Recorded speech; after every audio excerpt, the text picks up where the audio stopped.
Amis téléspectateurs, bonsoir, bienvenue à Métro News. Au sommaire de ce soir, des individus lourdement armés ont tenté de prendre d'assaut les locaux de la Banque de la République d'Haïti, située au centre-ville de Port-au-Prince, une attaque qui a été rapidement repoussée. Les gangs continuent d'imposer la terreur au niveau de la région métropolitaine de Port-au-Prince. Ils attaquent des quartiers, ils pillent, ils tuent, ils violent. Le chaos s'installe dans certains endroits alors que le Conseil présidentiel de transition tarde à se former. Et puis l'implication d'une force étrangère est obligatoire pour rétablir l'ordre en Haïti en raison de l'extension des gangs. C'est ce qu'a fait savoir le professeur James Boyard.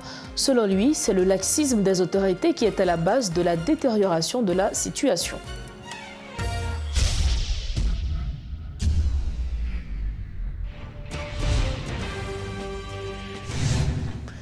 Bonsoir à tous, bienvenue au développement des titres de l'actualité. La situation en Haïti ne cesse de se détériorer alors que les bandits ne font que se renforcer.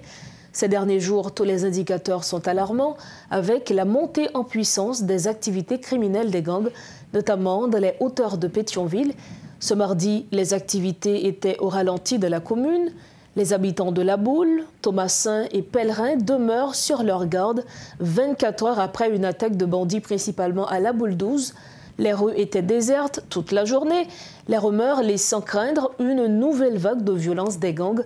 À noter que de nombreux citoyens ont été contraints de quitter leur domicile dans les quartiers de Bellevue, Belleville et Vivi-Michel après l'assaut des gangs ayant entraîné des pertes humaines, des blessés et des incendies des maisons. La semaine dernière, nous avons appris que le journaliste et ancien porte-parole de la présidence Lucien Jura a été enlevé alors qu'il se trouvait en sa résidence à Vivi-Michel. Pourtant, le regroupement des gangs baptisés Vivre Ensemble avait annoncé la suspension des actes de kidnapping ainsi que la libération de tous les otages. Dans la soirée du 18 mars, des individus ont tenté de prendre d'assaut les locaux de la Banque de la République d'Haïti, située au centre-ville de Port-au-Prince. Une attaque qui a été rapidement repoussée.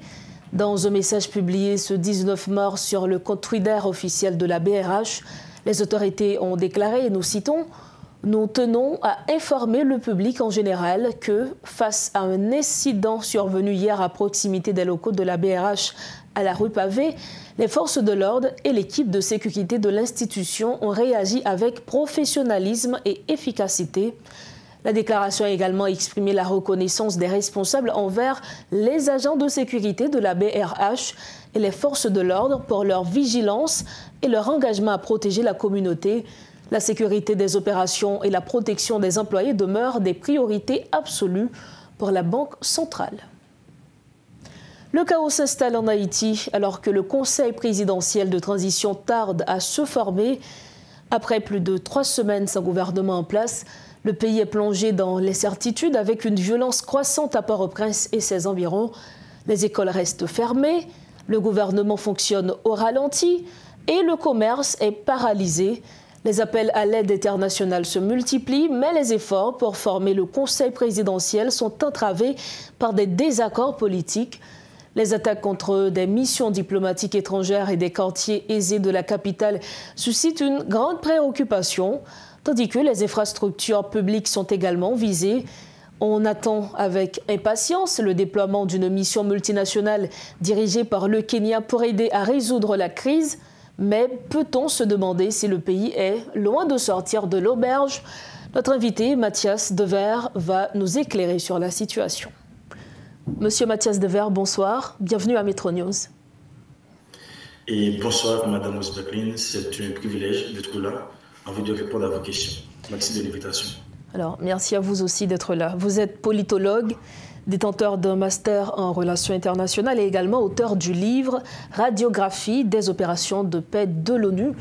Et aujourd'hui, il y a une crise qui sévit en Haïti. Comme proposition de sortie de crise, la CARICOM et notamment certains acteurs politiques haïtiens préconisent la mise en place d'un conseil présidentiel. Quelle est donc, selon vous, la pertinence d'un collège présidentiel dans le contexte actuel, Monsieur Devers? Il faut dire donc que parler d'un conseil présidentiel revient à faire référence également à une forme de partage de pouvoir entre les acteurs politiques impliqués dans la résolution de la crise haïtienne. Il faudra dire également que cela s'inscrit même dans une logique émanant de la communauté internationale, et à savoir en matière de médiation, de négociation, de miser sur le partage du pouvoir pour pouvoir permettre aux acteurs impliqués dans la crise de pouvoir se partager le pouvoir, de participer donc, dans cet exercice-là, donc dans différentes crises à laquelle donc, intervient donc, que ce soit l'ONU, que ce soit les organisations régionales, encore sous-régionales, on a tendance à voir ces genres de processus appliqués à être mis en œuvre. Par exemple, le partage de pouvoir, séparation de pouvoir, l'implication de différents acteurs, donc de différentes tendances politiques. Et je pense que on est en train de faire face à cette situation en Haïti, même s'il y a certains analystes qui disent que voilà, c'est un point de vue, c'est une proposition même des acteurs locaux, mais il faut dire qu'évidemment, comme aujourd'hui, on fait face à une situation de mise sous tutelle dans le cas d'Haïti, parce qu'on n'a pas de gouvernement, donc, entre guillemets, donc parce que même si Ariel Henry, il est encore en place, mais il a déjà annoncé qu'il va se retirer, donc dès lors qu'il y a un gouvernement qui a été choisi, qui a été mandaté par la communauté internationale. Donc dès lors qu'on est face à cette situation, c'est plutôt la communauté internationale qui dicte les lois. Si toutefois donc, la proposition donc, des acteurs locaux n'était pas en faveur même des idéaux et soutenue par la communauté internationale, donc la communauté internationale aurait pu donc apposer donc, son veto. Mais comme étant donné que donc, le partage du pouvoir dans les grandes théories de médiation, de négociation, donc, peut permettre, donc, selon les théories occidentaux, selon les actes nationaux, donc une résolution pacifique même d'une crise politique, je pense que c'est pour cette raison également que la CARICOM a soutenu donc et ce processus-là du collège présidentiel. Ce qui est de pertinent, c'est peut-être de permettre à ce que des acteurs de différentes tendances politiques de pouvoir participer à ce processus, parce que ce qu'il faut comprendre, dans les génie politiques mis en œuvre par l'international, dans le cas d'Haïti, on peut évoquer la question de la démocratie, mais c'est une forme de démocratie de façade qui de permettre à ce que des partis politiques, des groupes politiques, la société civile puissent participer dans les élections. Et dans le cas d'Haïti, en ce moment, on ne peut pas dissocier la résolution de la crise politique de la résolution de la crise sécuritaire en Haïti. Je pense que la communauté internationale est en train d'impliquer les acteurs locaux, les acteurs politiques locaux dans la résolution de la crise politique pour pouvoir aborder la question même de la résolution de la crise sécuritaire. Alors, M. Mathias, vous avez mis en phase dans votre réponse la notion du partage de pouvoir. Mais est-ce que les disparates qui sont liés à l'origine politique des acteurs qui composent ce conseil présidentiel ne vont pas impacter, on va dire, l'efficacité de ce conseil ?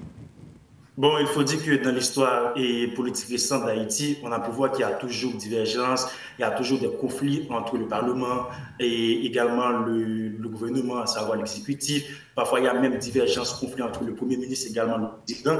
Donc, alors que parfois, donc, le Premier ministre, c'est un allié même du président dans de nombreux cas. Donc, si toutefois, par exemple, dans le cas d'Haïti, où le Premier ministre doit être en conflit avec le président qui a même facilité sa nomination, donc dans le cas où, c'est-à-dire qu'il y a un collège présidentiel qui est composé d'acteurs, que ce soit qui proviennent même du parti politique Formule Avalas et coalitions politiques comme ED, comme RED, des coalitions politiques comme l'accord du 21 décembre, de l'accord de Montana, alors qu'on a pu voir même au niveau même à l'intérieur de ces accords, il y a divergence, il y a confusion, il y a conflit. Donc si au niveau à l'intérieur des accords, les acteurs ne parviennent pas à s'entendre, il serait très très compliqué pour que les acteurs puissent pouvoir s'entendre à l'intérieur même du conseil présidentiel, parce que d'abord l'unité devrait se manifester à l'intérieur des groupements politiques haïtiens. Or, le cas actuel, c'est que donc, à l'intérieur même des groupements politiques, il n'y a pas d'unité. Donc, il n'y a pas d'unité au premier abord au niveau même des groupements politiques et au niveau du conseil présidentiel qui pourra regrouper des acteurs de différentes tendances politiques, de différentes idéologies politiques, des acteurs de différentes familles politiques, sociales. Donc, il sera très compliqué de pouvoir trouver un terrain d'entente entre ces acteurs lorsqu'ils auront amené donc, le gouvernement haïtien dans quelques jours, j'espère. Alors, aujourd'hui, il y a plusieurs narratifs pour essayer d'expliquer la crise qui sévit dans le pays. Pour certains, il s'agit de l'impérialisme occidental. Pour d'autres, c'est la corruption de nos dirigeants. Et pour certains également, c'est parce qu'Haïti est aujourd'hui un carrefour pour la drogue. Quelle est donc, selon vous, la cause profonde de cette situation aujourd'hui ? Il faut dire qu'en Haïti, aujourd'hui, nous faisons face à une crise structurelle. Et la cause profonde, il faut faire une analyse sociologique, même politique, économique, même de la crise haïtienne, pour pouvoir comprendre donc, et quelle est son origine. Donc, si vous remontez dans l'histoire d'Haïti, peut-être même dans l'histoire récente, comme on a passé de temps, on peut voir que voilà, donc, après la lutte contre la dictature des Duvalier, bien sûr, qui a duré près de 3 décennies en Haïti, soit 1957 à 1986, donc les acteurs politiques à l'époque voulaient passer de la dictature à la démocratie. Mais le problème haïtien à l'époque, c'était que donc, les acteurs politiques ont mis en phase uniquement sur le volet et juridico-politique de la démocratie. Or, ils ont nié, en quelque sorte, ils ont négligé l'un des volets les plus importants de la mise en place de la démocratie dans toute société, à savoir donc, le volet socio-économique, c'est-à-dire pourquoi je parle du volet social-économique, c'est-à-dire dans les recherches effectuées par les chercheurs, qui soient africains, même européens, même américains, on a pu voir que la démocratie est liée au développement économique des sociétés. On a pu voir également que la démocratie est liée également à la mobilité sociale des gens. On a pu voir également que la démocratie est liée également au niveau d'éducation des gens. Or, dans le cas d'Haïti, le problème qui a été posé, c'est que nous nous sommes dit que voilà, on va entrer dans la démocratie et quelle est l'approche que nous avons adoptée. C'était plutôt de mettre c'était plutôt d'aller vers une nouvelle constitution, la constitution de 1987. C'était plutôt de mettre en phase même sur le Parlement haïtien. C'était plutôt de mettre en phase même sur la loi. Mais comment avoir la démocratie dans un pays où il n'y a pas de mobilité sociale, où il n'y a pas d'égalité, où il n'y a pas de justice sociale, où il n'y a pas d'éducation? Par exemple, je me rappelle bien dans le cas d'Haïti, j'ai un membre de ma famille qui a voté pour candidat. Lorsque je lui ai demandé pourquoi vous avez voté pour tel candidat, il m'a dit donc c'est parce que le candidat a une grosserie, mais ça c'est un problème sociologique, c'est un problème social qu'il faut poser en profondeur pour dire que voilà, mais le citoyen haïtien qui devra choisir son dirigeant, qui devra choisir celui qui devra mener la destinée de la nation, est-ce qu'il est apte encore à choisir un projet politique, non pas un individu? Je pense que le problème il est profond. D'abord, on doit poser le problème de développement d'Haïti et bien sûr le problème de la pauvreté, parce que dans les recherches effectuées par les universités suédoises et nord-américaines, on a pu voir que dans la plupart des pays où il y a la pauvreté, il y a violence. C'est-à-dire qu'il faut aller chercher les causes structurelles même de la violence, les causes structurelles même de la crise haïtienne. Et je pense que les causes se trouvent au niveau même du sous-développement d'Haïti, au niveau même de la pauvreté en Haïti, au niveau même de l'absence de la justice en Haïti. Parce qu'il faut dire que voilà, on ne peut pas avoir sécurité, on ne peut pas avoir la paix dans ce pays s'il n'y a pas une justice qui est efficace, s'il n'y a pas un système judiciaire qui fonctionne, s'il n'y a pas de destitution. Or, qu'est-ce qu'on remarque dans le cas d'Haïti?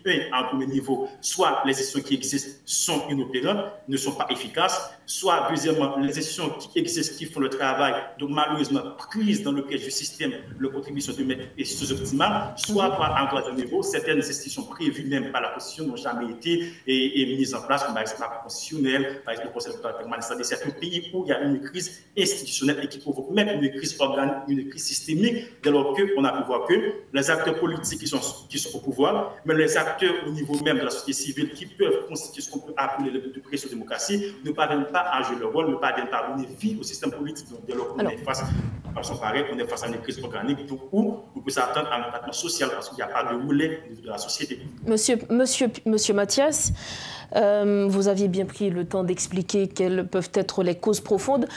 Mais est-ce que selon vous aujourd'hui, pour une résolution totale de la crise, est-ce qu'Haïti a intérêt de se tourner vers d'autres partenaires internationaux, par exemple la Russie, ou même est-ce qu'on devrait répondre à l'offre du président salvadorien Nayib Bukele comme dernière question?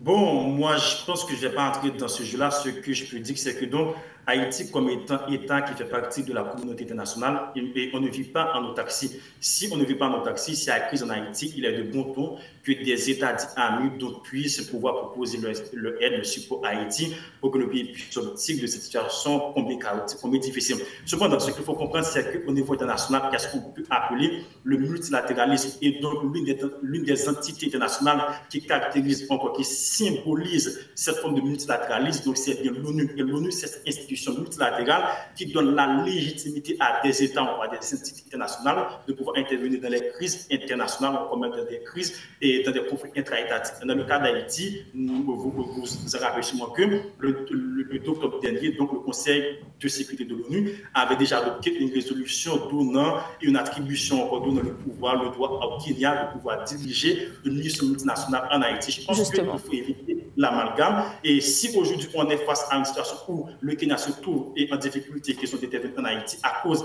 de tous les problèmes que nous connaissons au niveau même du système international, parce que ce qu'il faut comprendre, c'est que donc, même si l'ONU donne l'autorisation, mais ce n'est pas l'ONU qui va mettre en œuvre les missions, même les missions de multilatéralisme classiques, parce que ce n'est pas l'ONU qui fournit les troupes, c'est-à-dire ce sont les États membres de l'ONU qui doivent fournir les troupes. S'il n'y a pas d'État qui veulent, l'ONU ne peut pas intervenir. C'est pour ça qu'on a pu voir que lorsqu'on avait sollicité les armées, qu'ils ont dit non, l'ONU était bloquée. On a sollicité les Canadiens qui ont dit non, l'ONU était bloquée. À un deuxième niveau également, ce sont les États qui doivent financer les opérations parce que l'ONU n'a pas les moyens de sa politique. Et déjà, nous sommes face à une mission de médecine de la paix qui n'est pas classique. C'est-à-dire que cette mission ne sera pas financée par le budget du médecine de la paix de l'ONU. C'est-à-dire que là, il y a des problèmes, des enjeux auxquels cette force fait face. Aujourd'hui, on se dit qu'on va se tourner vers le Salvador, vers là aussi. Je pense qu'on doit faire face à beaucoup plus d'amalgame. Je pense que le moment est venu pour la communauté haïtienne de comprendre qu'au niveau international, il y a beaucoup de complexité, il y a beaucoup de crises qui ne font pas objet de débat. Au niveau de l'ONU, il y a beaucoup de pays qui font face à des crises, mais ces crises n'ont pas été traitées, résolues par l'ONU. Si aujourd'hui Haïti a cette possibilité que la question de la crise haïtienne fait débat au niveau du Conseil de sécurité, je pense qu'il est de bon ton pour qu'on puisse faire pression sur les acteurs internationaux, sur les bailleurs, pour qu'ils puissent supporter cette mission. Mais dire qu'on va se tourner vers le Salvador, vers là aussi, je pense que cela peut compliquer davantage la situation. Parce que pour que le Salvador puisse intervenir, il faudra que le Salvador ait une autorisation. Justement, déjà une résolution à ce sujet. Donc on n'a qu'à attendre. Merci infiniment, monsieur Mathias Dever. Bon, merci beaucoup. Donc, à la prochaine. Merci. Merci à vous. Voilà, c'est avec nous Mathias Dever, politologue, détenteur d'un master en relations internationales et également auteur du livre « Radiographie des opérations de paix de l'ONU ». Avec lui, nous avions commenté l'actualité de ce mardi 19 mars 2024. Merci de votre fidélité à Télémétropole. La suite des informations. Le professeur James Boyard a fait valoir qu'à raison de l'extension des gangs, l'application d'une force étrangère est obligatoire pour rétablir l'ordre. Selon lui, c'est le laxisme des autorités qui est à la base de la détérioration de la situation. M. Boyard estime que les forces nationales doivent s'activer et ne pas attendre l'arrivée de troupes étrangères. Je crois que pas que résolution nommée Kenya, non, mais il fait allusion de manière tacite à Kenya. De toute façon, c'est Kenya qui propose tête. Donc, c'est Kenya qui propose tête qui prend tête et force internationale, ça, quitte à ce qu'il y a société avec d'autres États. On ne peut pas parler de Kenya parce que, aux dernières nouvelles, les Kenyans attendent l'émergence, la mise en place du nouveau gouvernement. Et peut-être qu'à ce niveau, il revient aux autorités politiques haïtiennes de se presser de s'activer de manière à ce que les Kenyans puissent intervenir le plus vite possible. Mais là encore, ce n'est pas le fait que Kenya est intervenu rapidement qui solution. C'est le fait que Kenya est venu mettre en place une structure, un Conseil national de sécurité qui est capable de prendre en charge. Parce que si les Kenyans interviennent aujourd'hui, il y a deux risques auxquels on peut s'attendre. Le premier risque, puisque les Kenyans, ils n'ont pas la maîtrise du contexte local, donc il y a le risque que des acteurs dominants, des acteurs privés même, instrumentalisent la force à leur propre fin. Même acteurs qui qu'on a instrumentalisé gang, je dis qu'on a instrumentalisé subtilement les Kenyans, ils ont des cibles qui ne sont pas des cibles objectifs. Vous comprenez ça, là? Et deuxième risque là, j'aurais dû commencer par ce risque-là, parce que ça s'est déjà produit dans le cadre d'intervention de forces internationales. C'est que mandat Nations Unies là, à travers résolution, la force qui intervient détourne le mandat à ses propres fins. Parce que si la force ne trouve pas une structure pour l'encadrer, pour lui donner un cadrage en termes d'objectifs stratégiques, la force aura la possibilité de décider de la compétence de sa compétence. Soutien pas de trop de toute manière, soutien pas de trop, surtout que nous avons des moyens matériels que nous avons gagnés, que nous espérons que force la bien avec. Parce que, par exemple, on a bien besoin d'un soutien aérien, et ne serait-ce qu'en termes de drones, par exemple. D'accord? Des drones d'application et drones de surveillance, mais aussi drone capable de cibler des sujets au sol et réaliser des frappes chirurgicales, par exemple. Autre conséquence de la violence des gangs en Haïti, le 16 mars dernier, l'un des 17 conteneurs de l'UNICEF a été pillé au port de Port-au-Prince. Le conteneur pillé contenait des articles essentiels à la survie maternelle, néonatale et même infantile. Quelle est donc la position de l'UNICEF par rapport à la crise qui sévit dans le pays? Pour en parler, nous recevons le représentant des Fonds des Nations Unies pour l'enfance en Haïti, M. Bruno Maïs. Bonsoir, M. Bruno Maïs. Bienvenue à Metro News. Bonsoir à vous. Excellent après-midi. Alors, vous êtes le représentant de l'UNICEF en Haïti depuis août 2020 et notamment titulaire d'une maîtrise en économie de développement. Nous savons que l'UNICEF travaille dans près de 190 pays pour défendre particulièrement le droit des enfants. Quelle est votre position face à la crise qui sévit en Haïti, particulièrement préjudiciable aux enfants? Écoutez, force est de constater que cette crise s'accroît, s'aggrave de jour en jour et l'impact sur le droit des enfants est extrêmement important. Et depuis quelques jours, vous l'avez vu, nous constatons que de nombreux autres quartiers de Port-au-Prince, qui étaient parfois considérés plus sûrs, ont fait l'objet d'attaques. Ce sont des centaines de maisons qui sont attaquées, parfois brûlées, des milliers d'enfants et leurs familles qui sont terrorisés, qui sont obligés de fuir. Ça, c'est pour les derniers jours. Et ils cherchent désespérément de la sécurité et de la protection. Donc, nous sommes extrêmement inquiets de ce développement de la situation ici, particulièrement à Port-au-Prince et dans l'Artibonite, où la violence des groupes armés sévit. Cela cause d'innombrables déplacements de population et la majorité des populations qui sont déplacées sont en fait des enfants et des femmes. Près de 362 000 personnes ont été déplacées et la majorité sont des enfants et la majorité proviennent de Port-au-Prince. Depuis quelques jours, suite à l'aggravation des violences, vous avez près de 17 000 personnes qui ont réussi à fuir Port-au-Prince vers les départements. Ça se rajoute à près de 110 000 personnes, essentiellement des enfants et des femmes, qui avaient déjà fui dans les prochains mois, dans les précédents mois, essentiellement sur le sud et la Grande Anse, mais aussi sur le centre, dans le centre du pays. Alors aujourd'hui, nous sommes particulièrement inquiets de l'UNICEF. Nous avons près de 3 femmes et enfants sur 4 ici à Port-au-Prince qui n'ont plus accès à des soins de santé et de nutrition adéquats. Près de 60% des structures hospitalières ne fonctionnent plus, ne peuvent plus offrir des services aux enfants ici et aux femmes. Pourquoi? Faute de fuel, faute d'électricité, faute de personnel de santé qui a été obligé parfois de fuir suite aux attaques contre les hôpitaux, mais aussi faute de sang qui manque cruellement sur toute l'étendue du territoire et faute de fournitures médicales. De plus en plus ici sur la ville de Port-au-Prince, on voit que les produits de première nécessité nécessaires aux enfants se raréfient, l'accès à l'argent liquide et à des biens essentiels, je dirais. Alors, des centaines d'écoles se retrouvent également fermées, ici, essentiellement à Port-au-Prince, depuis plusieurs semaines.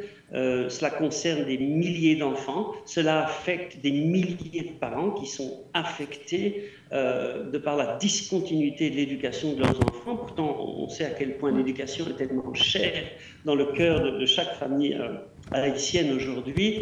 Et donc, on a encore ce risque d'année blanche, ce risque de jours perdus pour l'éducation des enfants cette année-ci. Alors, les enfants sont très touchés aussi de cette crise, sont affectés mentalement par ces violences qui deviennent quotidiennes, ici essentiellement à Port-au-Prince, mais sans oublier évidemment l'Artibonite. Et donc, l'UNICEF reste extrêmement inquiet par rapport au développement de la situation. On a de nombreuses zones où les enfants jouent, leur maison, les cours de maison, parfois la rue, et toutes ces zones sont devenues des champs de bataille. Et de nombreux enfants ont été blessés et parfois tués, atteints de balles perdues. Encore dernièrement, à Bellevue. Lors des attaques de Bellevue ce samedi, un enfant a perdu la vie. Mais ceci, ça se passe presque tous les jours aujourd'hui à Port-au-Prince. De nombreux enfants meurent. Alors, Monsieur Maïs, face à cette situation, nous savons que l'UNICEF continue de remplir sa mission humanitaire. Quels sont les défis majeurs que vous rencontrez et comment vous les surmontez pour toujours tenir votre mission? Écoutez, un des premiers défis aujourd'hui, c'est la rupture de toute la chaîne d'approvisionnement à travers le pays. Ça, c'est un enjeu majeur, et c'est un enjeu majeur pour les enfants, pour leur santé.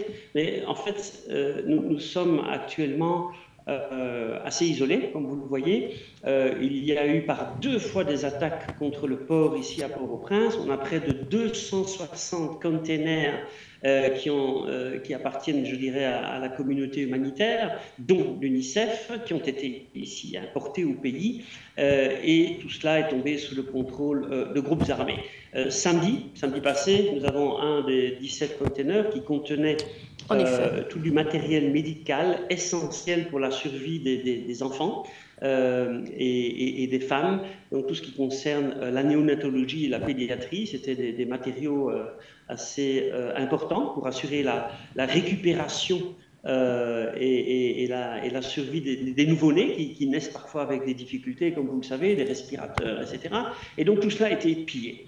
Et nous avons d'énormes problèmes aujourd'hui pour prévoir l'arrivage d'autres commodités essentielles pour les enfants. On a dû divertir la route de nombreux bateaux aujourd'hui, de containers, vers le Panama en attendant que l'accès soit possible ici au pays, soit par air, par l'aéroport de Port-au-Prince en tout cas, et par bateau. Donc toute cette chaîne d'approvisionnement met à risque en fait l'assistance humanitaire parce que les enfants manquent de nourriture, manquent de produits nutritionnels, manquent de produits essentiels, y compris des produits médicaux. Alors cette situation, elle arrive à un moment extrêmement critique finalement pour les enfants qui en ont le plus besoin. Donc ils subissent de plein fouet la rupture de cette chaîne d'approvisionnement. Alors la deuxième chose, c'est que aujourd'hui les enfants ici, je me réfère encore à Port-au-Prince et à l'Artibonite, ils ont définitivement besoin de sécurité, de protection et de stabilité. Sans cette stabilité, sans cette protection, la crise va s'aggraver et l'espace humanitaire, je dirais, se restreint de plus en plus. Vous avez aujourd'hui, l'UNICEF a fait un appel pour 3 millions d'enfants. Dans le cadre de son appel humanitaire pour 2024, l'UNICEF cible 3 millions d'enfants, pas seulement à Port-au-Prince, mais également dans les départements. Parce que dans tous les départements, vous avez les services essentiels pour les enfants qui s'effritent, faute d'investissement, faute d'espace fiscal suffisant, mais à cause de toute cette chaîne logistique aussi qui empêche toute une série de produits médicaux, par exemple, vaccins ou autres, à parvenir à temps dans les structures de santé et de référence sur toute l'étendue du territoire. Donc, plus que jamais, les enfants sont un petit peu livrés à eux-mêmes ici et nous poussons un cri d'alarme, en fait, à tous les acteurs ici pour être plus solidaires par rapport à toutes ces violations des droits des enfants qui sont en cours. Et nous en appelons aussi à la communauté internationale à nous appuyer de manière plus vigoureuse et de ne pas tourner le dos aux enfants d'Haïti dans les moments les plus critiques de son histoire. Monsieur Merci. Bruno Maïs, comme dernière question, comment est-ce qu'au niveau de l'UNICEF, vous pouvez, par des actions tangibles, des actions concrètes, aider les enfants particulièrement à surmonter cette crise qui sévit dans le pays depuis quelque temps déjà? Écoutez, dans la situation actuelle, je dirais, était quelque peu prévisible et nous nous y sommes préparés dans le sens où nous avons assuré des positionnements assez stratégiques d'entrepôts dans des lieux sûrs pour continuer à approvisionner en produits essentiels pour les enfants dans le domaine de la santé, de la nutrition, de l'assainissement, de la vaccination et bien d'autres. Et donc on arrive aujourd'hui atteindre les enfants, même dans des zones encore difficiles, et grâce aussi à ce partenariat au niveau local que nous avons tissé. Pas seulement des organisations de la société civile, mais bien sûr, dans de nombreuses communes, nous avons un grand partenariat avec elles, mais aussi avec toutes les structures décentralisées de l'État. On travaille avec les directeurs d'école, avec les directeurs départementaux et tous les fonctionnaires d'État qui continuent à travailler aussi là où ils peuvent accéder en général à ces structures publiques qui offrent des services essentiels aux enfants. Donc, on se focalise essentiellement aujourd'hui sur la fourniture de soins médicaux, de la réhabilitation nutritionnelle, puisque les estimations faites avec le ministère de la Santé prévoient une augmentation de la malnutrition, essentiellement dans les zones urbaines et l'Artibonite, sans oublier d'autres communes des départements. Et donc, c'est une des grandes priorités de l'UNICEF aujourd'hui, c'est d'appuyer tous les acteurs qui peuvent fournir des soins de santé nutritionnels aux enfants, continuer à les vacciner et sans oublier la fourniture d'eau potable. Vous savez, on a près de 360 000 déplacés aussi. Ils constituent une partie des enfants les plus vulnérables actuellement et près de 50% de l'eau potable qui est fournie à ces populations le sont par l'UNICEF aujourd'hui. Alors, les violations graves contre les droits des enfants, c'est une monnaie courante ici maintenant, malheureusement. De nombreux enfants sont tués, sont blessés par balles. De nombreuses jeunes filles et femmes aussi subissent des violences basées sur le genre, des violences sexuelles, des viols, et nous avons un partenariat assez étendu aujourd'hui pour donner un appui médical, psychosocial, juridique et d'autres appuis pour permettre à ces jeunes filles de continuer leur vie malgré les traumatismes qui les affectent, eux, elles et leurs familles. Donc, nous restons ici, bien présents en Haïti. Nous développons beaucoup d'efforts pour continuer à fonctionner, mais nous lançons un cri d'alarme aussi, parce que l'espace humanitaire se restreint de plus en plus et des mesures urgentes sont nécessaires pour sécuriser l'accès, je dirais, et assurer la poursuite de l'acheminement de l'aide ici en Haïti. Donc vous lancez donc un cri d'alarme. Merci infiniment à vous, Monsieur Bruno Maes, d'avoir été avec nous. Je vous remercie, vous-même et tous les auditeurs. Merci beaucoup. Voilà, c'est avec nous, Monsieur Bruno Maes, le représentant de l'UNICEF en Haïti depuis 2020, notamment titulaire d'une maîtrise en économie de développement. Avec lui, nous avions mis en lumière la situation des enfants, particulièrement dans cette période de crise en Haïti. Nous mettons un terme à ce journal, mais avant de partir, voici le rappel des titres qui ont été développés ce soir. Des individus lourdement armés ont tenté de prendre d'assaut les locaux de la Banque de la République d'Haïti, située au centre-ville de Port-au-Prince, une attaque qui a été rapidement repoussée. Les gangs continuent d'imposer la terreur au niveau de la région métropolitaine de Port-au-Prince. Ils attaquent des quartiers, ils pillent, ils tuent, ils violent. Le chaos s'installe dans certains endroits alors que le Conseil présidentiel de transition tarde à se former. Et puis l'implication d'une force étrangère est obligatoire pour rétablir l'ordre en Haïti en raison de l'extension des gangs. C'est ce qu'a fait savoir le professeur James Boyard. Selon lui, c'est le laxisme des autorités qui est à la base de la détérioration de la situation. Faites cette édition de Métro News. Merci infiniment à chacun de vous de l'avoir suivi. Restez sur Télémétropole. Bonsoir.